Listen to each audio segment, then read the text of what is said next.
अस्सलाम वालेकुम, नमस्कार, सत श्री अकाल एंड गुड इवनिंग। मैं हूं आरजू काजमी और हमारे साथ हैं डॉक्टर अभिषेक मिश्रा। बहुत शुक्रिया सर। बहुत बहुत धन्यवाद आपका आरजू जी। और आज आप ने मुझे बुलाया, इसके लिए बहुत धन्यवाद आप। बहुत शुक्रिया कि आपने ज्वाइन किया। और सर आज हम आपसे ज़रा बात करना चाहेंगे हिंदुत्व के बारे में। पाकिस्तान में एक इम्प्रेशन ये है कि ये कोई टेरर ऑर्गेनाइजेशन टाइप का या बहुत ही कोई इंतहा पसंदी है या एक्सट्रीमिज्म की बात की जाती है तो हिंदुत्व आइडियोलॉजी का नाम लिया जाता है। लेकिन मैं अपने उन पाकिस्तानियों के लिए जो छुप छुप के मेरी जो है ना यूट्यूब चैनल पर आते हैं और कमेंट में बुरा भला लिख के भाग जाते हैं, क्योंकि बहुत से लोगों का ख्याल है कि शायद पाकिस्तान के लोग यूट्यूब चैनल पाकिस्तानियों का नहीं देखते। तो ऐसा नहीं है, वो जरूर देखते हैं। तो मैं उन्हें थोड़ा सा एजुकेट करना चाहूंगी कि आखिर ये क्या है और एक तरह से इंतहा पसंदी का नाम या एक्सट्रीमिज्म जो है उसके साथ क्यों जुड़ा हुआ है। जी, एक्सट्रीमिज्म से अब आपका क्या तात्पर्य है मैं नहीं जानता। फंडामेंटलिज्म से आपका क्या तात्पर्य है मैं नहीं जानता। हिंदुत्व और हिंदू के बीच का डिस्टिंक्शन जो है वो एक पॉलिटिकल साजिश के शायद भारत में किया गया, खासकर लेफ्टिस्ट कॉमीज जो हैं वो इसको करते हैं। क्योंकि जो अब्राहमिक फेथ है, जब एक भारतीय उनके ऊपर अटैक करता है, उन रिलीजन्स के ऊपर, और तो उसको न्यूट्रल करने के लिए, एक पैरेलल ड्रॉ करने के लिए हमारे यहाँ का लेफ्टिस्ट जो है वो फिर हिंदू सिस्टम को, वो उसके जो कुछ स्टेटमेंट्स हैं उनको वो हिंदुत्व कह के दिखाता है कि भाई ये लोग हैं जो एक्सट्रीमिस्ट हैं, जो दूसरी रिलीजन के साथ कंपैटिबल नहीं है। मगर अब तो विश्व में धीरे धीरे जो उनकी प्रोपोगेंडा था या जो उनकी शरारत थी वो एक्सपोज हो गई कि कौन किसके साथ कंपैटिबल नहीं है। हिंदुत्व दुनिया में एक ग्लोबल फोर्स के रूप में उभरा है। प्रधानमंत्री मोदी जी कहीं भी जाते हैं तो उनका संस्कृत मंत्रोच्चार, हमारी जो डांस है, हमारा जो म्यूजिक है, हमारी जो फिलॉसफीज हैं, उनके साथ उनका स्वागत किया जाता है। लोकल लोग भारतीय कल्चर में बात कर रहे होते हैं, भारतीय कल्चर के परिधानों में वो अपना परंपरा दे रहे होते हैं। तो आइए, हिंदुत्व है क्या, इसको समझ लेते हैं। जो सेक्युलरिज्म यूरोप में लाया गया as an antidote to neutralise Abrahamic faith का जो कॉन्फ्लिक्ट है दूसरे रिलीजन के साथ, जैसे क्रिश्चियनिटी और इस्लाम एक साथ को एग्जिस्ट नहीं कर सकते अगर अपने क्रूडेस्ट फॉर्म में है। उसका रीजन ये है कि दोनों एक दूसरे के लिए समझ लीजिए नेगेटिव पॉजिटिव है। लेकिन हिंदुत्व जो है या हिंदुइज्म जो है उसके अंदर ये भावना नहीं है। हिंदुइज्म कोई वे ऑफ लाइफ नहीं है। बहुत से लोग इसको वे ऑफ लाइफ कहते हैं, मैं इसको वे ऑफ लाइफ नहीं मानता। इस्लाम वे ऑफ लाइफ है, क्रिश्चियनिटी वे ऑफ लाइफ है, हिंदुइज्म वे ऑफ लाइफ नहीं है। Hinduism value system of life है। इसको ऐसे समझ लीजिए कि एक मराठी, आज अक्सर हमारे यहाँ चल रहा है जी, मराठी जो है वो हिंदी बोलने वाले को थप्पड़ मार दे रहे हैं, कभी कन्नडिगा में ऐसी वो खबरें आ रही हैं। वो इसलिए ऐसा होता है क्योंकि आपने देश का जो रीऑर्गेनाइजेशन किया है, पॉलिटिकल एंड एडमिनिस्ट्रेटिव, वो भाषा के आधार पे हमारे यहाँ इनकी जो है इन राज्यों की रचना की गई। आज से 70 80 90 साल पहले भाषा के आधार पे राज्यों का कोई अंडरस्टैंडिंग इंडिया में था नहीं। लेकिन एज यूजुअल हमने यूरोप से बहुत सी चीजें बोरो करी, तो उसमें हमने यूरोप से ये भी बोरो कर लिया कि जैसे यूरोप का रीऑर्गेनाइजेशन किया गया 1945 के बाद, जो उनके यहाँ नेशन स्टेट बने, वो नेशन स्टेट की जो बेसिस थी वो लिंगुअल एथनिक आइडेंटिटी थी। हमारे यहाँ भी उसको बोरो किया और आप जो है हमारे जो इंटरनल बॉर्डर्स थे उनको ड्रॉ किया गया on the basis of language. तो इसलिए जो ये कहता है कि हिंदुत्व एक वे ऑफ लाइफ है, मैं उससे कतई सहमत हूं। हिंदुइज्म जो है वो एक वैल्यू सिस्टम है और उस वैल्यू सिस्टम के अंदर भांति भांति के वे ऑफ लाइफ हो सकते हैं। इसको ऐसे समझे आप, एक ब्राह्मण जो है वो साउथ और नॉर्थ में उसकी ब्राह्मणिज्म की जो कोर प्रैक्टिस तो सेम है, लेकिन उनका जो पेरिफेरल प्रैक्टिस है अलग है। कश्मीर का ब्राह्मण मीट मछली खाता है, उसी तरीके से कई बंगाली ब्राह्मण है वो भी मीट मछली खाते हैं। भारत के कई प्रांतों में ब्राह्मण के अलावा सारी कास्ट होती है, कई प्रांतों में चारों तरह की कास्ट एग्जिस्ट करती है, वर्ल्ड एग्जिस्ट करता है। कहीं पे जो है ये कास्ट सिस्टम बहुत एक्सेसिवली इंडिया में प्रैक्टिस किया जाता है, कहीं पे एकदम इसको उतना ज्यादा प्रैक्टिस नहीं किया जाता। सो इसलिए ये कहना कि कोई एक वे ऑफ लाइफ भारत का हिंदुइज्म है वो गलत है, बल्कि कोई एक लाइफ ना होना ही हिंदुइज्म है। हिंदुइज्म या हिंदुत्व का मतलब है प्लुरलिटी, हिंदुइज्म या हिंदुत्व का मतलब है एक्सेप्टेंस, एम्ब्रेसमेंट, हिंदुइज्म या हिंदुत्व का मतलब है सबका सम्मान, सबके लिए अच्छी भावनाओं का रखना, ज्ञान। जैसे अब हमारे यहाँ मैं एक पिक्चर देख रहा था आरजू जी, भारत के अंदर के लोगों ने ही भारत को बर्बाद करने में कोई कमी नहीं छोड़ी है। तो मैं एक पिक्चर देख रहा था, उसमें एक बच्चा है, वो ये बोल रहा है कि हमको सिखाया गया है कि पृथ्वी शेषनाग के फण पे टिकी हुई है, या इस टाइप की जो किंवदंतियां स्टोरी हैं, वो ये बता रहा है कि this is it has been projected, this is what the philosophy is. मगर जब आप भारत में ना आप न्याय दर्शन पढ़ें या सांख्य दर्शन पढ़ें या और भी दर्शनों को आप पढ़ें, तो आपको पता होगा कि भारत में ज्ञान, नॉलेज ऑफ नॉलेज, कि ज्ञान किसको कहते हैं, इसकी भी शिक्षा बहुत पहले दे दी गई थी। 16 टेस्ट दिए गए न्याय के, 16 टेस्ट हैं जिनसे जो है आप ये मानिए कि ये डिटरमाइन होता है कि कोई चीज नॉलेज है या नहीं है। समझ रही है ना? तो मेरे कहने का मतलब है कि अब इसको मैं बहुत ज्यादा नहीं करूंगा। हिंदुत्व का मतलब सबकी भला चाहना, हिंदुत्व का मतलब सबसे प्रेम करना, हिंदुत्व का मतलब सबके लिए परमार्थ की भावना रखना, हिंदुत्व का मतलब ज्ञान की जो कामना है, ज्ञान के लिए जो रिसर्च है वो उसका सतत रहना। हिंदुत्व का मतलब है ज्ञान का कभी खत्म ना होना, the continuity of the knowledge in the epistemology is Hinduism.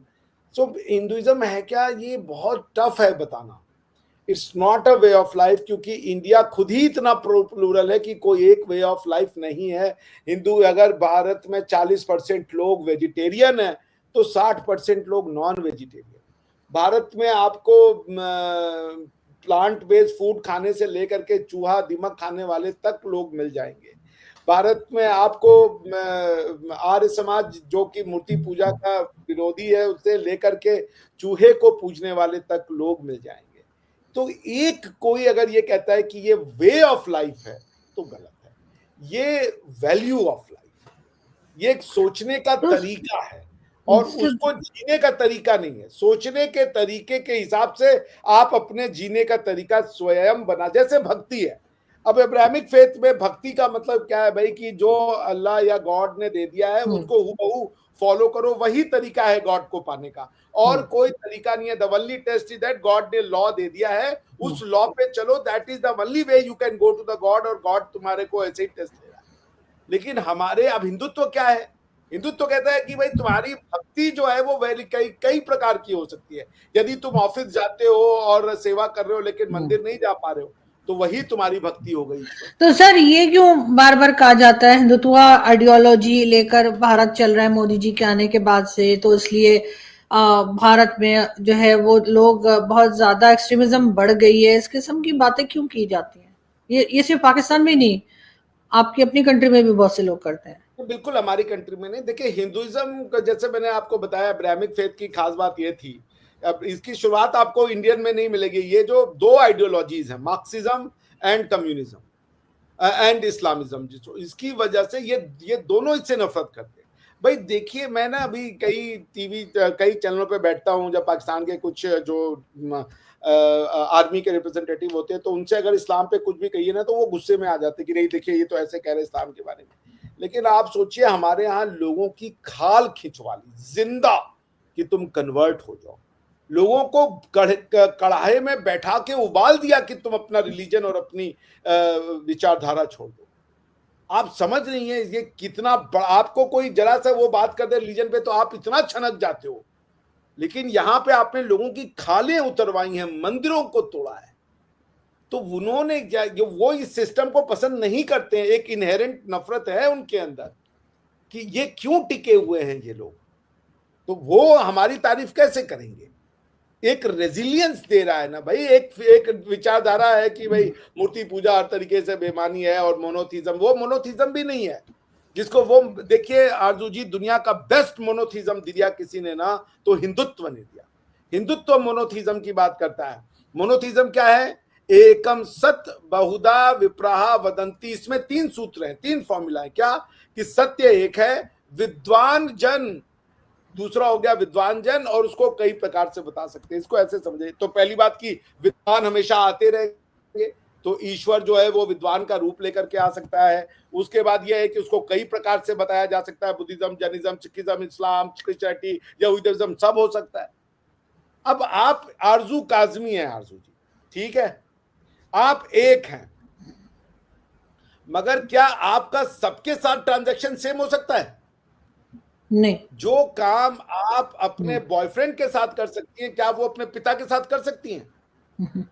जो आप प्यार अपने बेटे को दे सकती हैं, क्या वो बात आप रोड पे किसी अनचाहे व्यक्ति के लिए कर सकती हैं?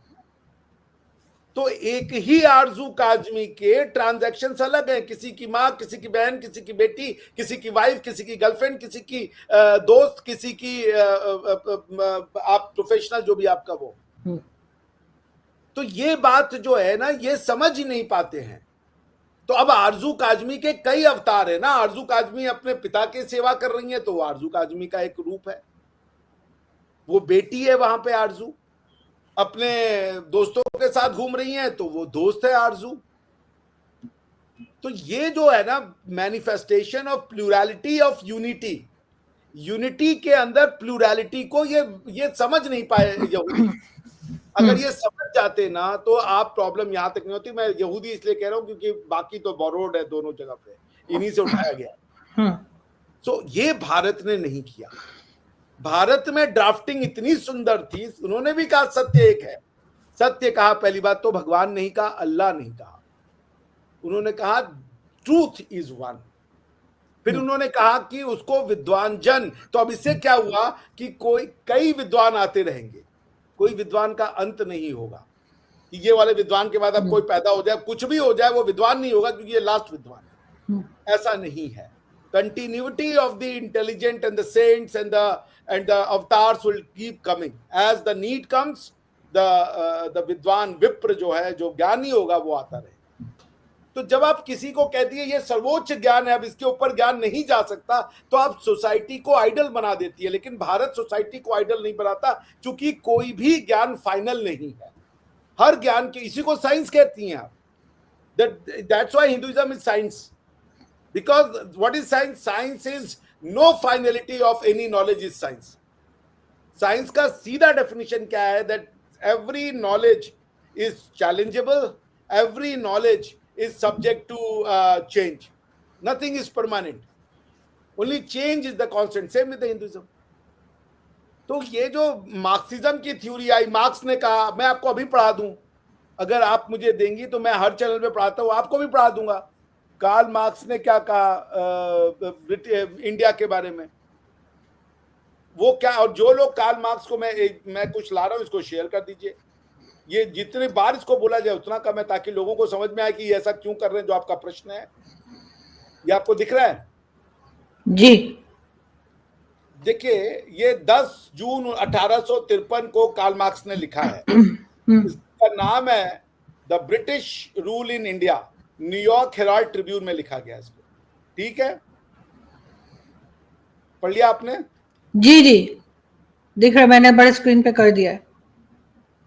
हाँ, तो अब ये जो कार्ल मार्क्स लिखता है ना, इसमें वो ये कहना चाहता है कि जो भारत है, इसको तबाहो बर्बाद होना बहुत जरूरी है।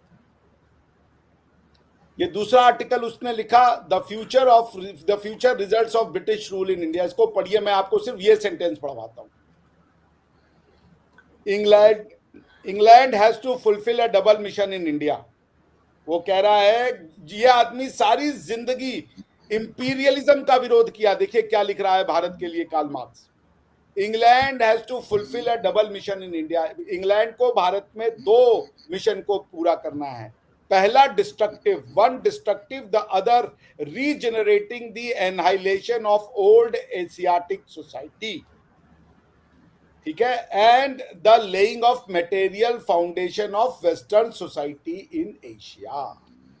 वो कहता है कि इंग्लैंड को भारत में जो ब्रिटेन है इनका इंपीरियलिज्म इसलिए वैलिड है और जस्टिफाइड है क्योंकि कार्ल मार्क्स के अनुसार भारत में इंग्लिश को, भारतीय जो जीवन पद्धति है उसको बर्बाद करना है, और बर्बाद ही नहीं करना, उसके बाद उसके ऊपर जो है यूरोपियन वैल्यू सिस्टम को चढ़ाना है। तो जो कार्ल मार्क्स को मानने वाला है, जो मार्क्सिस्ट है, वो तो भारत से नफरत करेगा, क्योंकि उसके पिताजी ने यानी मार्क्स ने लिख दिया कि भाई the laying the material foundation of western society in Asia. अब ये देखिए क्या कहता है, Arabs, Turks, Tatars, Mughals who had successively overrun India soon became Hinduized. The barbarian conquerors, being by an eternal law of history, conquered themselves by the superior civilization of their subject. वो तो कह रहा है अरब, तुर्क, तातर, मुगल को वो कह रहा है बार्बर, कह रहा है इन बर्बर लोगों ने भारत में आकर के अपना हुकूमत जमाई और उसके बाद ये भारत की सिविलाइजेशन में ही घुल मिल गए, भारतीय हो गए सब, क्योंकि भारत की सिविलाइजेशन सुपीरियर सिविलाइजेशन थी। अब जो ये मार्क्सिस्ट हैं वो ये प्रूफ करने पे तुले हुए हैं, इनका बताइए कि ये जो अरब, टाटर और मुगल जो सिविलाइजेशन लेके आए वो हमारी एग्जिस्टिंग सिविलाइजेशन से बेहतर सिविलाइजेशन है।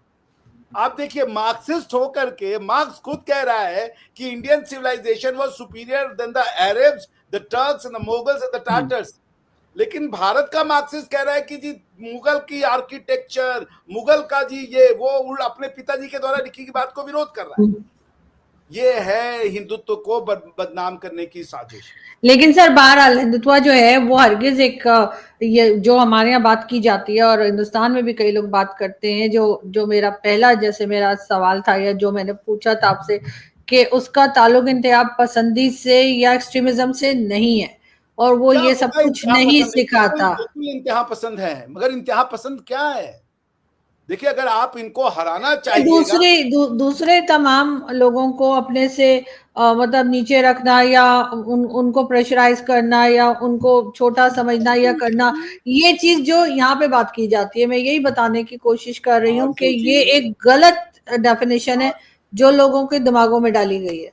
आरजू जी, कोई समाज कैसा है इसको जानने का तरीका ये है कि वो समाज अपने बारे में क्या लिखता है उसको पढ़िए, समझ रही है ना? अगर आपको इस्लाम को समझना है तो आपको इस्लाम के बुक्स पढ़ने पड़ेंगे ना, उसी तरीके से हिंदुइज्म को समझना है तो हिंदुइज्म के बुक पढ़िए। अब आप कह रही हैं कि ये सुपीरियर लोग हैं, दूसरों को अपने से छोटा समझते हैं। मैं 3 आपके सामने श्लोक पढ़ देता हूं, 3 श्लोक।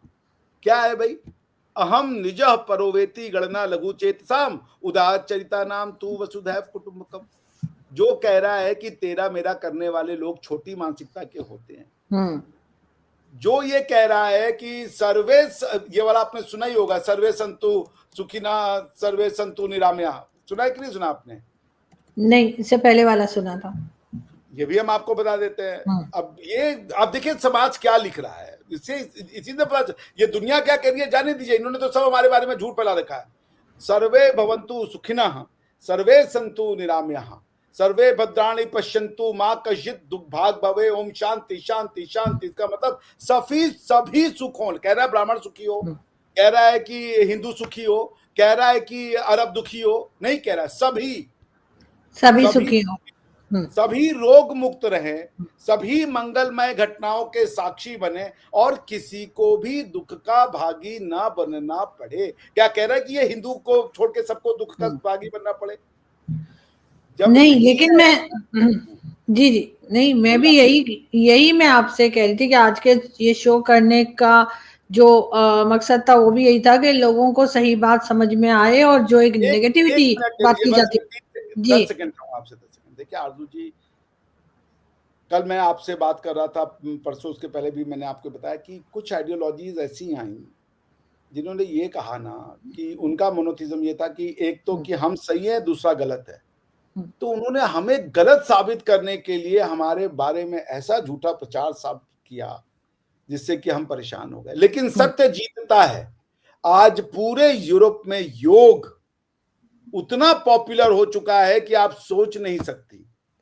जिस कल्चर को ये यूरोप की किताबों, जो आज आपकी किताबों में लिखा है, वो यूरोप की किताबों में भी हिंदुओं के बारे में लिखा हुआ होता था। ऐसा नहीं है कि यूरोप कोई बड़ा धुला हुआ है, यूरोप भी लिखता था हिंदुइज्म में कास्ट सिस्टम है, गंदे लोग हैं, घटिया लोग हैं। ये आज माफिया मांगनी पड़ रही है, ऋषि सुनक प्राइम मिनिस्टर बन रहा है। क्यों? क्योंकि सत्य सामने आ जाता है। आप समझ रही हैं? तो इसलिए मैं यही कहूंगा कि अब ये समय आ गया है कि हिंदू मुस्लिम, देखिए एक ही फिलॉसफी जो कहता है हिंदू मुस्लिम सिख ईसाई सब है आपस में भाई भाई। यही हिंदुत्व है, यही हिंदुत्व है, यही वेद है। हिंदू मुस्लिम सिख ईसाई आपस में है भाई भाई, क्योंकि ना तो ये कम्युनिस्ट कह सकता है और ना तो ये कोई और एब्राहमिक फेथ कह सकता है। कभी पाकिस्तान की किताबों में आ सकता है हिंदू मुस्लिम सिख ईसाई आपस में भाई भाई? कभी क्रिश्चियन किताब में आ सकता है हिंदू मुस्लिम सिख ईसाई आपस में भाई भाई? कभी कहीं नहीं आएगा। यही हिंदुत्व है। हिंदू मुस्लिम सिख ईसाई आपस में है भाई भाई, भाईचारा, brotherhood, not based on the God but based on humanity, on the human concept. Exactly. और मेरा ख्याल है लोगों को आज समझ आई होगी, और कोशिश करेंगे लोग कि जो एक गलत चीजें जो खासतौर पे पाकिस्तान में भी कुछ लोगों के दिमाग में है, जो बात करते रहते हैं हमारे पॉलिटिशियंस वगैरह, तो वो इस किस्म की बातें ना करें और सबसे पहले स्टडी करें कि वो जिस बारे में बात कर रहे हैं वो असल में क्या है। Thank you so much sir कि आपने आज ज्वाइन किया। Thank you.